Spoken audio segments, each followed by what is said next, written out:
You know the feeling when you walk into a childhood home after your parents just had an argument?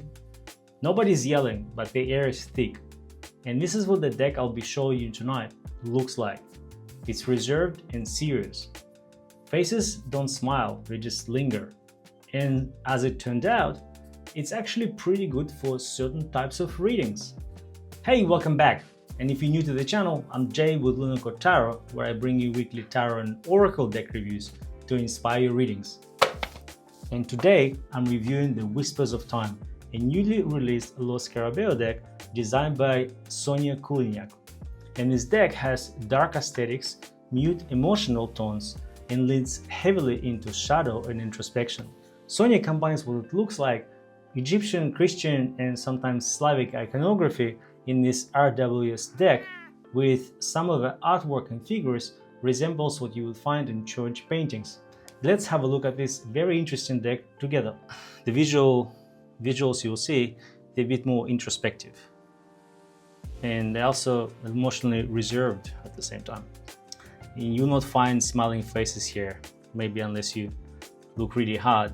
Just a lot of stoic, neutral expressions. It's a really nice box with embossed print. It looks very premium. There's a gold print here and here, and just a Lo Scarabeo logo on the back. And in the box, we are greeted by the guidebook. Look at the gold gilding on the card, really nice. The guidebook is a little bit upmarket comparing to the recent Lo Scarabeo decks that I have seen. It's got a waxy finish and slightly thicker cover. The guidebook opens up with a very bold promise of taking you to this ancient wisdom universe and unlock the secrets of past and mysteries of present. And I feel that was a really high bar was raised up front, and I immediately felt a little bit skeptical.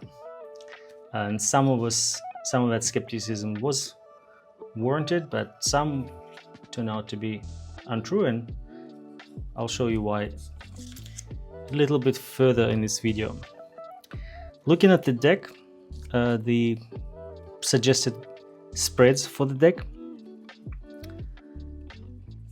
the author wants us use it for relationships and general reading, I would say, new beginnings and spiritual readings. As for the card descriptions, they're pretty standard if you look at the keywords. And the interpretation or the look of cards is a little bit different from RWS, but the rest is pretty much RWS on point. Let's have a look at the actual cards.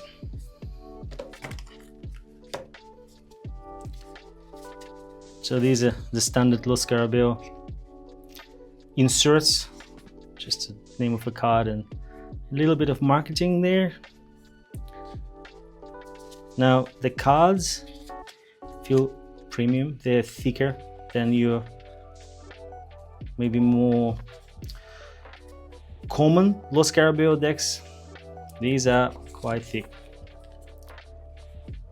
They're also quite light, so they're not very dense. I'm not sure what that's going to look quality wise, but they definitely have a nice feel to them. The cards have this matte finish, it's not waxy.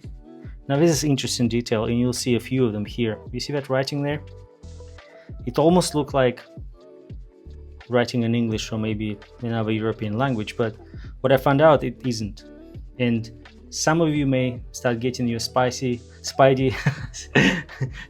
senses going off, thinking that maybe it's an AI generated deck.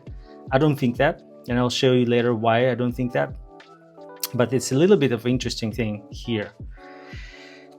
I'll point out a couple of other cards that have this peculiar detail, and my thinking behind it is that the author wanted to make this deck look like an ancient wisdom left by another civilization. It's another good example here. You see that? It feels almost like it says builder heir something, but it's not. And actually, maybe I'll tell you now why I don't think it's an AI generated deck. Sonia has Instagram account with a history of her making art going back quite long ago, and back then we didn't have AI and she used pencils, and now she's a digital artist, from what I understand.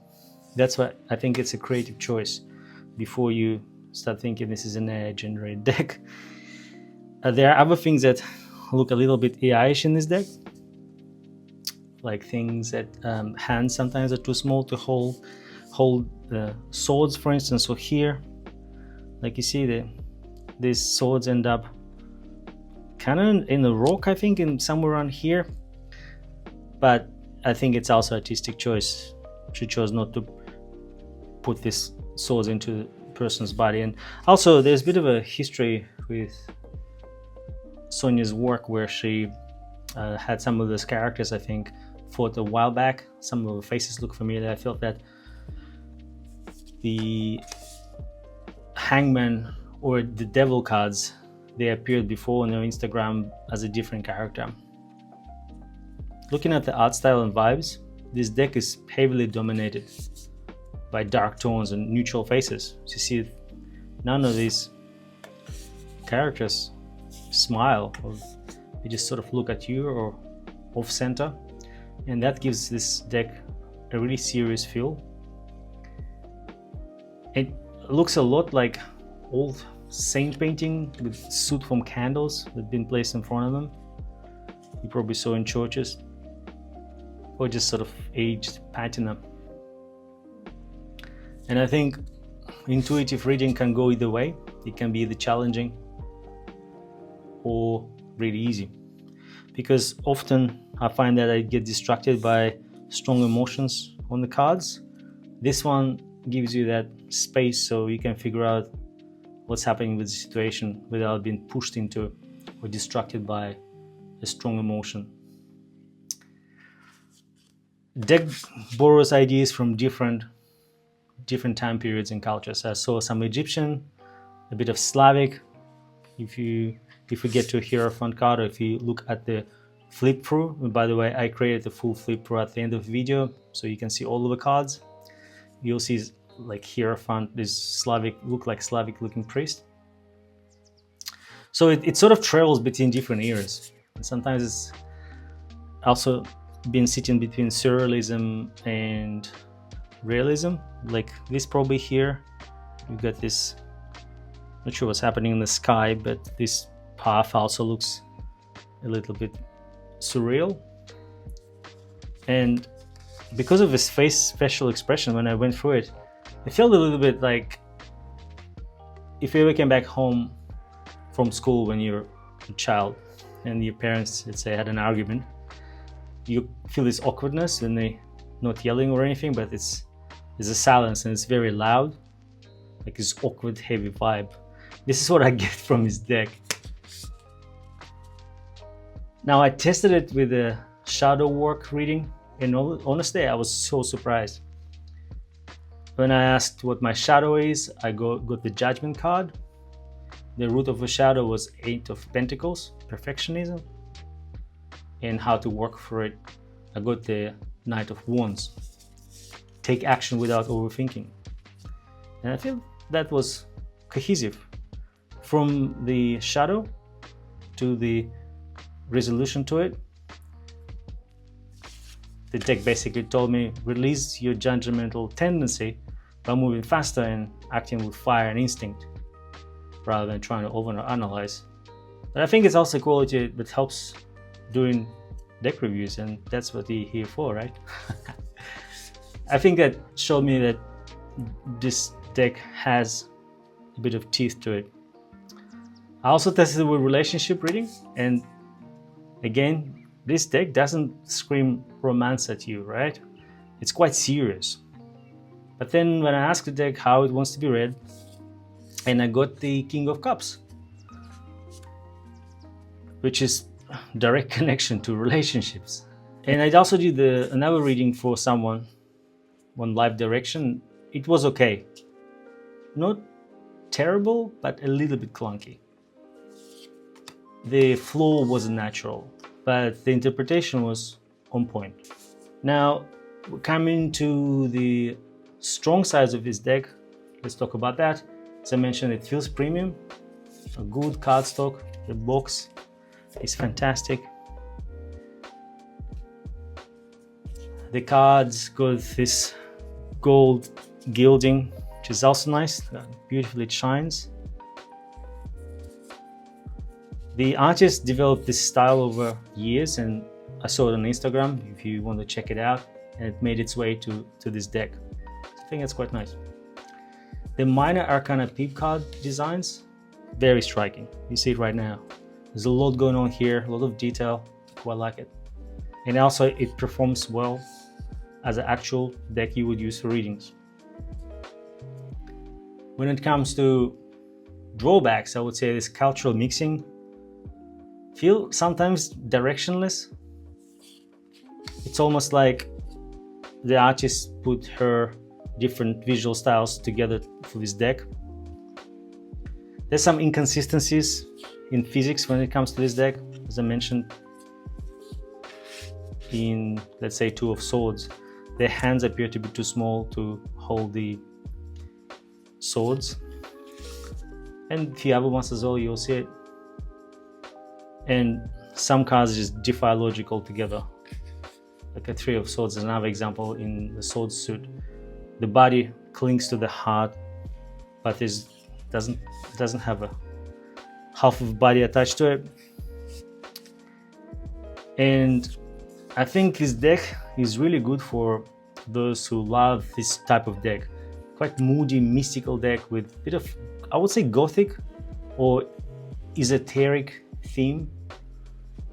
If you want to explore shadow work, because how dark this deck is, I think it's perfect for it. Emotional healing, or maybe get some psychological insights into relationships. I would say this deck is very suitable for someone who wants to get into another deck without learning too much, because it's very close to RWS. Despite some minor changes, you can recognize the meanings and you can read it intuitively too. Let's do a quick one card read and you will see how it performs. So I'll do a read using a card and we'll do it intuitive reading, and then we'll compare it to what it says in the deck. Interesting. So we got a Three of Wands. Looking at it intuitively, we see a person who is facing a volcano but doesn't seem to want to go towards it, and perhaps he's looking for a way around it because he cannot really reach volcano or something burning in the distance directly. It suggests to me that person is a royal family, or at least coming from wealth. It's also a person who uses the intellect. They're not wearing any armor or weapons. So it's not a warrior, perhaps a merchant or a politician or a navigator. And they can only pause here for a little bit. After they finish the contemplation, they have to make a move. Either go in a complete opposite direction or figure out how to get there. So that's the Three of Wands. Now what we remember from Three of Wands from RWS deck is it's making calculations about the next move while your plans are ready, because this corresponds with that. Related to a passion or project or something that you really care about. And what we see in the book, the keywords expansion, progress, exploration. The Three of Wands represent advancements and developments. It suggests that your plans are moving forward and now is time to look ahead with confidence. It indicates that the groundwork has been laid and you are starting to see results. The card encourages exploration of new opportunities and broadening your horizons. Whether through travel, learning, or partnership, it signals growth, vision, and long-term success. So you can be a judge whether this interpretation follows this. I think for me, it's difficult to see this version of Three of Wands in a positive light just because of what we're looking at. This does not look to me like something this person is looking forward to. They seem to be a bit worn out, or at least maybe this is a pattern on the back. But also, if you remember the Three of Wands, you have this river and ships. Where here, it's almost looked to me like a lot of rings scene where that mountain with lava was, and my memory a little bit rusty on a lot of rings, but that's what I get from this reading. Creating 78 card deck is a lot of work, and I have utmost respect for this effort.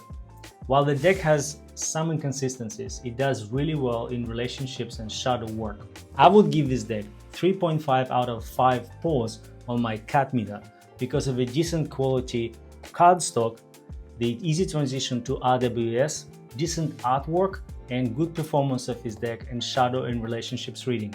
That's it for today. I'm Jay with Lunarkottarot. If you got something out of this, feel free to subscribe. And if you would like to support what I do, you'll find everything you need in the description. Enjoy the flip through, and I'll see you in the next one.